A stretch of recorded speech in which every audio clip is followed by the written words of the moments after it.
नमस्कार। आज हम एक गंभीर विषय पे बात करेंगे, राम मंदिर के विषय में।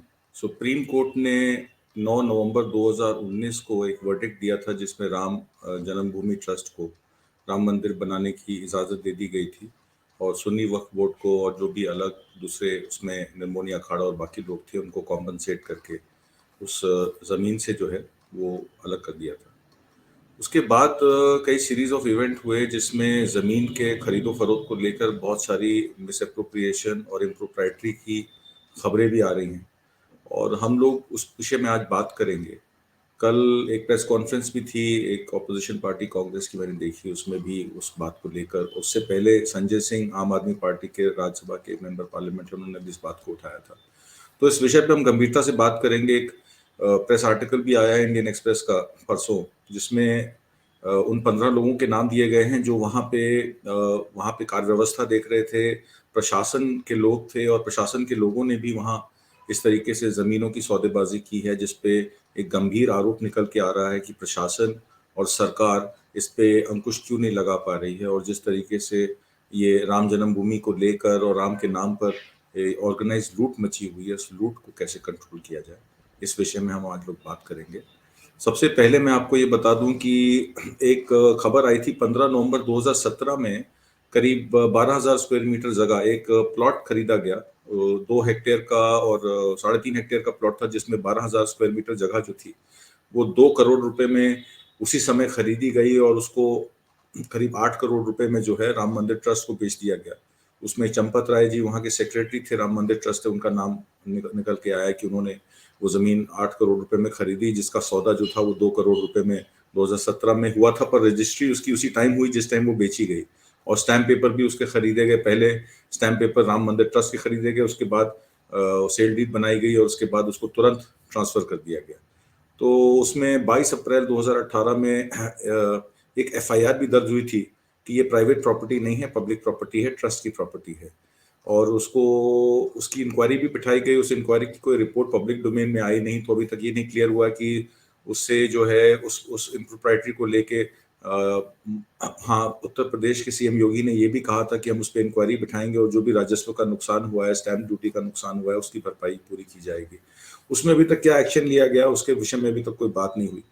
और उसके बाद 18 मार्च 2021 में एक 10,370 स्क्वायर मीटर का फिर प्लॉट बेचा गया 8 करोड़ रुपए का राम मंदिर ट्रस्ट को। चंपत राय उसकी सेक्रेटरी थे और उसमें 2 विटनेसेस के नाम निकल के आए। एक अनिल मिश्रा थे जो आरएसएस के ही स्वयं सेवक भी हैं और ट्रस्टी भी हैं राम मंदिर ट्रस्ट के, और एक ऋषिकेश उपाध्याय का नाम निकल कर आया और ऋषिकेश उपाध्याय उस टाइम मेयर थे अयोध्या के। तो ये 2 विटनेसेस के शाम को 7 बजे रजिस्ट्री पे साइन हुए, विटनेस पे साइन हुए और 8 करोड़ रुपए में ये प्रॉपर्टी भी जो है वो राम मंदिर ट्रस्ट को बेच दी गई। तो इन 2 प्रॉपर्टीज को लेके काफी हल्ला मचा और उस हल्ले के बाद इंक्वायरी भी बिठाई गई। उस इंक्वायरी की रिपोर्ट अभी तक पब्लिक डोमेन में नहीं है।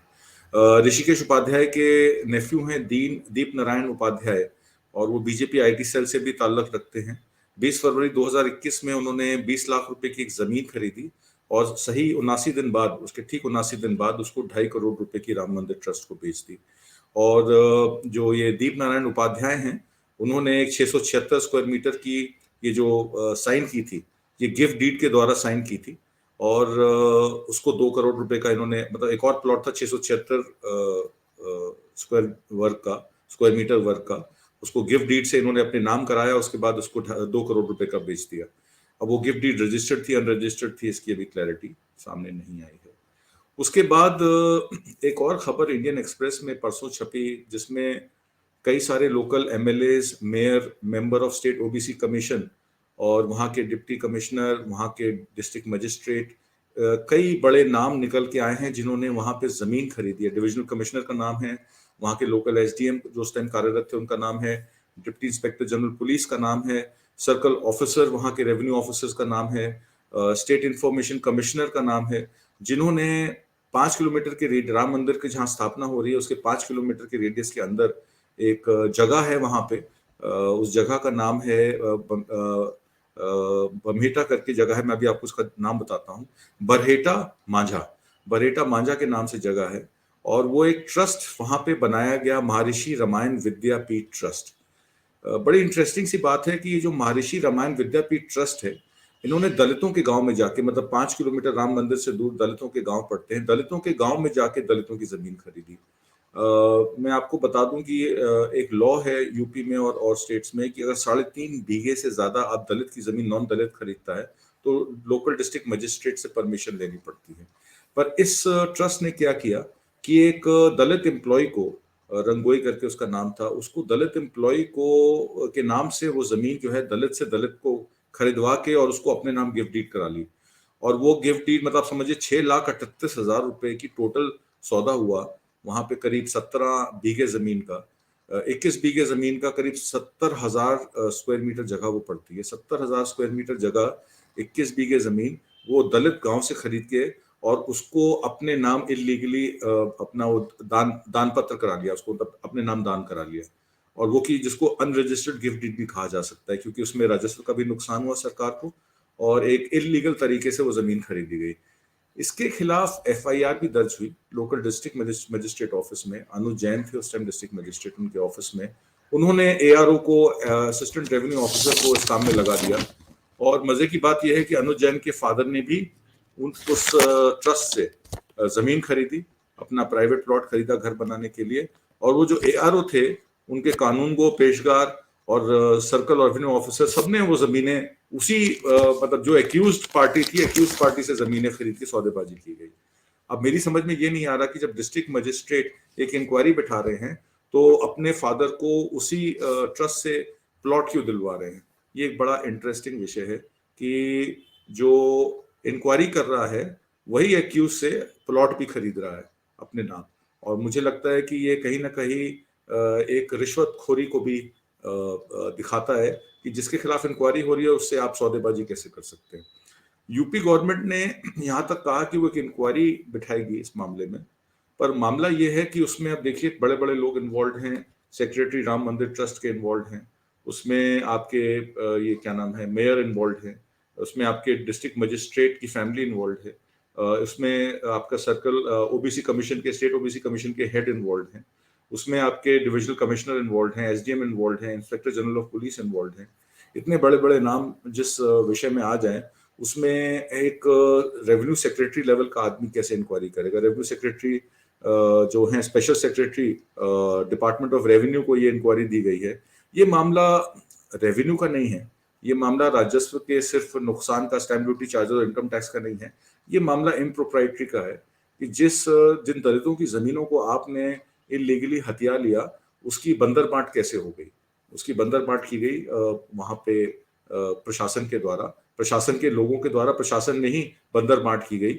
इसमें कई पॉलिटिशियंस, कई बीजेपी के आईटी सेल के लोग और कई बीजेपी के जो ऑफिस बेरर्स हैं उनकी इन्वॉल्वमेंट भी सामने निकल के आ रही है। और इस पे इंक्वायरी मुझे लगता है सुप्रीम कोर्ट को सुओ मोटो कॉग्निजेंस लेना चाहिए, क्योंकि सुप्रीम कोर्ट के आदेश के बाद ही राम मंदिर की स्थापना का काम शुरू हुआ।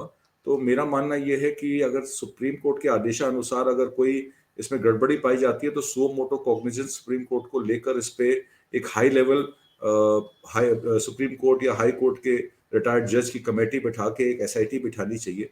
और जो भी दोषी हैं राम के नाम पे जो ये लूट मचाई हुई है उसको जो है दंडित किया जाना चाहिए, उन लोगों से जमीनें हथियानी चाहिए। एक बात और निकल के इसमें आती है कि अगर राम मंदिर की स्थापना का सुप्रीम कोर्ट ने आदेश दे दिया था तो आसपास की जमीनों को सरकार ने ही क्यों नहीं अपने अधिकार क्षेत्र में लेकर उसको एक्वायर करके मुआवजा वहां दे देना चाहिए था। इसमें प्राइवेट पार्टीज को क्यों इन्वॉल्व किया गया, ये भी एक बहुत बड़ा सवाल, प्रश्न चिन्ह उठ जाता है कि अगर आप प्राइवेट प्लेयर्स को जमीन खरीदने की आजादी देंगे वो भी दलितों से, और उसके बाद वो ट्रस्ट बनाएंगे और ट्रस्ट बना के अपने नाम दान पात्र करके वो वापस सरकार को बेचेंगे या राम मंदिर ट्रस्ट को बेचेंगे, तो इम्प्रोप्राइटरी तो होनी ही थी। तो इसके बारे में क्यों नहीं सोचा गया, या ये एक तरीका इन्होंने अपनाया ताकि कुछ लोगों के हाथ गर्म हो सकें, ये भी पॉसिबल है। तो हम लोग इस विषय पे भी आज थोड़ा सा इसको विस्तार में बात करेंगे कि इसमें जो नाम निकल के आए हैं, 15 नाम करीब निकल के आए हैं। उसमें पहला नाम है एमपी अग्रवाल जी का। ये डिविजनल कमिश्नर थे अयोध्या के नवंबर 2019 से लेके, और इनके फादर इन लॉ जो इनके ससुर जी हैं केशव प्रसाद अग्रवाल, उन्होंने 2530 स्क्वायर मीटर बरेटा मांझा में 10 दिसंबर 2020 को ऑर्डर आया था, जैसे नवंबर 9 2019 को, इन्होंने उसके ठीक एक साल बाद 10 दिसंबर 2020 में 31 लाख रुपए की जमीन ये महर्षि रामायण विद्यापीठ ट्रस्ट से ली है। और इनके जो साले साहब हैं आनंद वर्धन जी, उन्होंने भी 1260 स्क्वायर मीटर का एक प्लॉट जो है उसी दिन 15.5 लाख रुपए में इसी विद्यापीठ ट्रस्ट से इन्होंने खरीदा।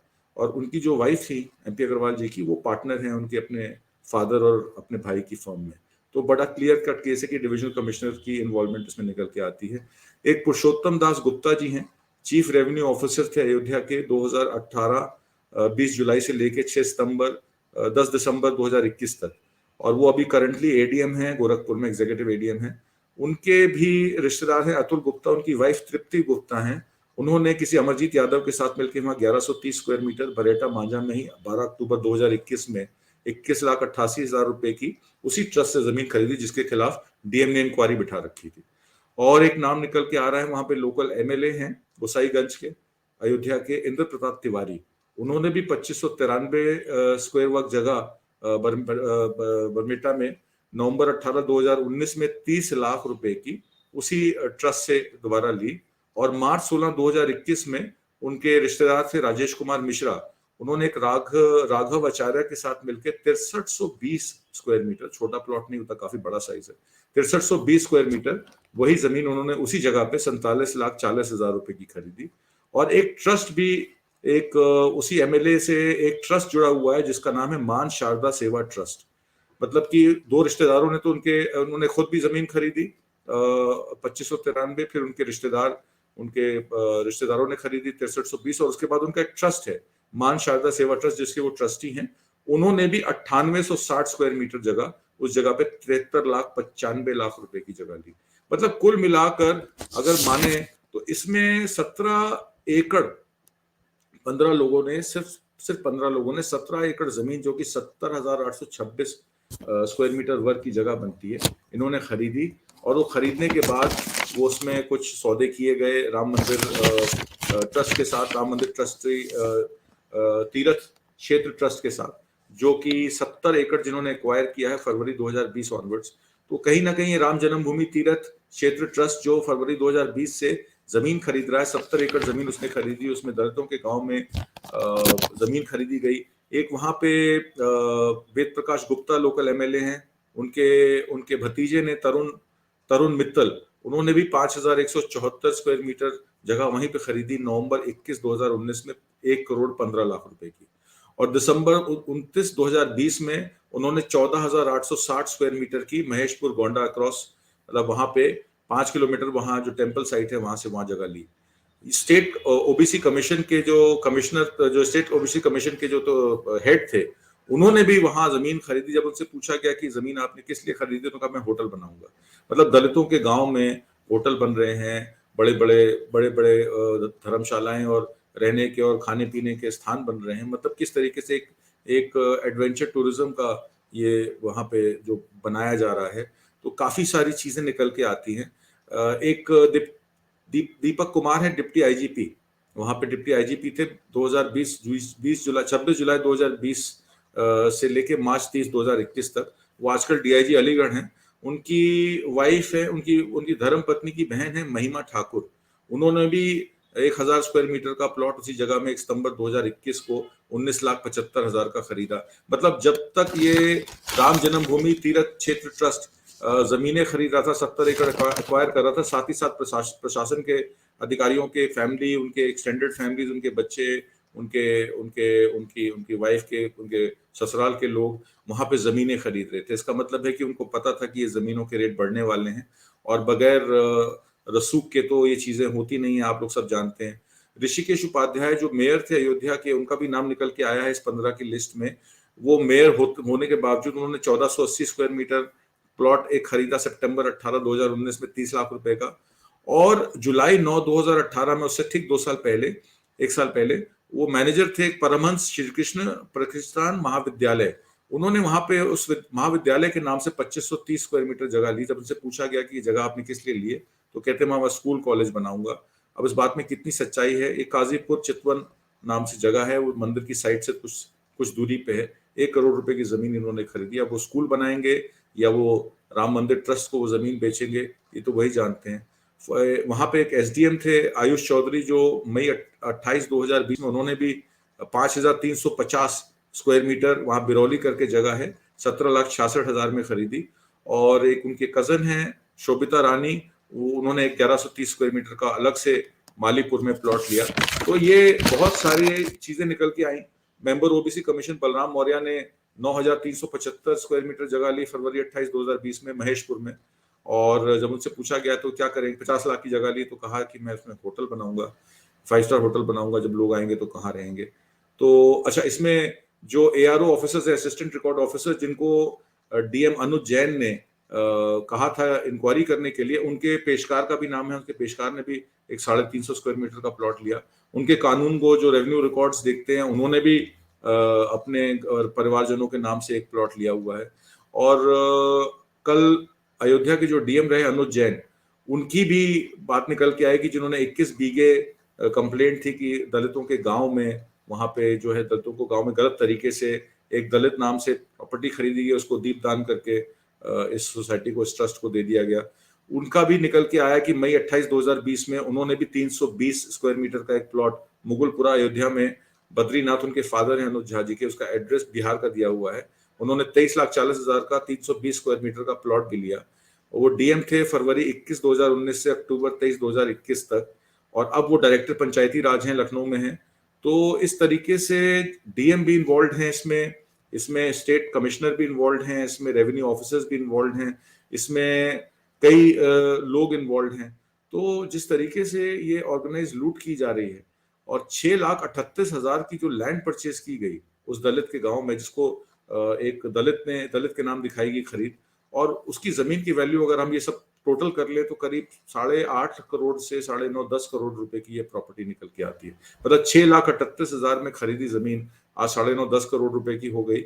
ऐसा कौन सा ऐसा कौन सा समझिए कि बिजनेस है जिसमें इतना मुनाफा हो जाता है। तो ये जो 21 बीघे जमीन है, इसकी इंक्वायरी जो है वो मेरे ख्याल से supreme court appointed monitoring committee के द्वारा की जानी चाहिए। और जितनी भी ये लैंड डील्स हुई हैं, चाहे वो गिफ्ट डीड के थ्रू हुई हैं, या दान पत्र के थ्रू हुई हैं, या अनरजिस्टर्ड एग्रीमेंट्स के थ्रू हुई हैं, इन पे तहकीकात की जानी चाहिए और दोषियों को इसमें सजा होनी चाहिए।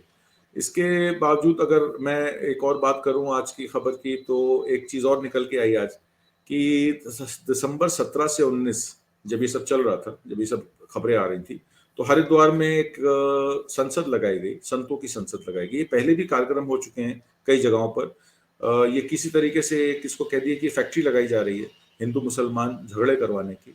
और इलेक्शन से पहले ये बीजेपी के नैरेटिव को सूट भी करता है कि आप झगड़ा करवा दीजिए लोगों में, हिंदू मुसलमान के नाम पे उन्माद फैला दीजिए, तो लोग डेवलपमेंट की, करप्शन की और विकास की, बेरोजगारी की, किसानों के मुद्दे की बात ही नहीं करेंगे। फिर सिर्फ हिंदू मुसलमान ही रह जाएगा उसमें, तो फिर बीजेपी पोलराइजेशन करके वोट लेके इलेक्शन जीती जाएगी। और अगर और कुछ नहीं बचा तो ये जैसे ओमिक्रॉन की खबरें आ रही हैं कि ओमिक्रॉन फैल रहा है और नाइट कर्फ्यू भी लगने की बात चल रही है, तो हो सकता है कि उत्तर प्रदेश और उत्तराखंड और गोवा और पंजाब के इलेक्शन पोस्टपोन कर दिए जाएं 6-6 महीने के लिए। अगर बीजेपी को लगे कि हमारा वोट कट रहा है और सर्वे के दौरान उनको लग रहा है कि उनके पास जो है रिक्वायर्ड वोट नहीं आएगा और इलेक्शन वो हार सकते हैं, तो हो सकता है कि इलेक्शन भी पोस्टपोन कर दिए जाएं कोरोना वायरस के चलते। तो कहीं ना कहीं ये जो वायरस है, ये वायरस अब धार्मिक हो चुका है। ये मैंने आपको पहले भी एक दो प्रोग्रामों में बताया कि नित्यानंद करके गिरी करके वहां पे एक गाजियाबाद में एक मंदिर के वहां पे संस्थापक हैं। उन्होंने काफी बार कई चीजें कहीं, एक बच्ची वहां पानी पी रही थी तो उसको मार के भगा दिया मुसलमानों के खिलाफ। तो वो कई बयान देते रहते हैं कि मुस्लिम माइनॉरिटीज जो हैं उनको कंट्रोल में रखो, अगर तलवार से काम नहीं चल रहा तो बंदूकें उठा लो, और या खुद मर जाओ या उनको मार दो, नहीं तो 2029 में एक काबिज हो जाएंगे। मतलब एक डर का माहौल, एक भय का माहौल, एक कम्युनलाइजेशन का माहौल जो है ये क्रिएट कर रहे हैं। यति सरस्वती, प्रभुनानंद और ये सब जो जितने भी लोग थे इनके खिलाफ अच्छा, वहां पे जो वहां के उत्तराखंड के सीएम थे धामी जी, वो तो उनके पैर छूते दिखे उस प्रोग्राम में। उसमें आशीष उपाध्याय करके बीजेपी के दिल्ली के ऑफिस के कार्यकर्ता हैं, वो भी वहां पे 10 मिनट के लिए गए। वो तो कह रहे थे मैं कॉन्स्टिट्यूशन की कॉपीज देने गया था वहां पे, मेरा कोई मतलब नहीं था वहां पे, मुझे नहीं पता वहां पे मंच पे क्या क्या बोला गया है, तो उन्होंने तो पल्ला झाड़ लिया अपना। तो किसी ना किसी तरीके से पॉलिटिकल पार्टी जो रूलिंग पार्टी है वो अपने आप को अलग कर रही है इस संसद से, पर वो उसको रोक भी नहीं रही है। एक एफआईआर जरूर दर्ज हुई है, वो एफआईआर भी जो वसीम रिजवी साहब हैं शिया वक्फ बोर्ड के, जो न्यूज में रहे, उन्होंने अपने नाम बदल के जितेंद्र त्यागी या कुछ कर लिया, उनके और अदर्स के खिलाफ एफआईआर हुई है। मतलब ये जो लेटेस्ट कन्वर्ट हुए हैं जो हिंदू फोल्ड में वापस, तो उनके खिलाफ एफआईआर एंड अदर्स, उसमें किसी संत महात्मा का नाम नहीं है। क्या इंक्वायरी होती है, कैसे होती है, ये हम लोगों को देखना पड़ेगा। तो ये सब विषय हैं कि हम लोग तो सतर्क करते रहते हैं अपने अपने अपने श्रोताओं को कि आप लोग बिल्कुल ध्यान लगा के सारी खबरें पढ़िए, एक से एक को जोड़िए कि किस तरीके से लोग जो हैं आपको कंफ्यूज करेंगे, आपको आपको हेट फैक्ट्री में आपको जो है आपका ब्रेन वॉश करेंगे, आपको आदमी के खिलाफ लड़वाएंगे। तो आपको बहुत सजग होके बहुत ध्यान से अपना मत का दान करना है। आपको उन नुमाइंदों को चुनना है जो देश में विकास करे, जो देश को जोड़े तोड़े नहीं, और जो देश में एक बेरोजगारी के मुद्दे को, किसानी के मुद्दों को, और भी जितने मुद्दे हैं इस देश के, हमारे अगली जनरेशन जो आने वाली है, हमारे बच्चों के लिए हम क्या छोड़ के जाएंगे, अगली जनरेशन के लिए क्या छोड़ के जाएंगे। तो हम लोग को इन सब विषयों पर बहुत सतर्क रहना है और गंभीर रहना है, और किसी भी धार्मिक उन्माद में अपने आप को वो तालिबानी जमाती सोच में नहीं लेके आना है। हम हिंदूवादी सोच से अगर काम करेंगे तो ये हिंदुत्ववादी फोर्सेस को हम हराने में कामयाब रहेंगे। यही सब कहते हुए मैं आप लोगों से इस प्रोग्राम में विदा लेता हूं, और अगले प्रोग्राम में फिर किसी नए टॉपिक के साथ, नए सब्जेक्ट के साथ हम लोग दोबारा मिलेंगे। तब तक के लिए नमस्कार।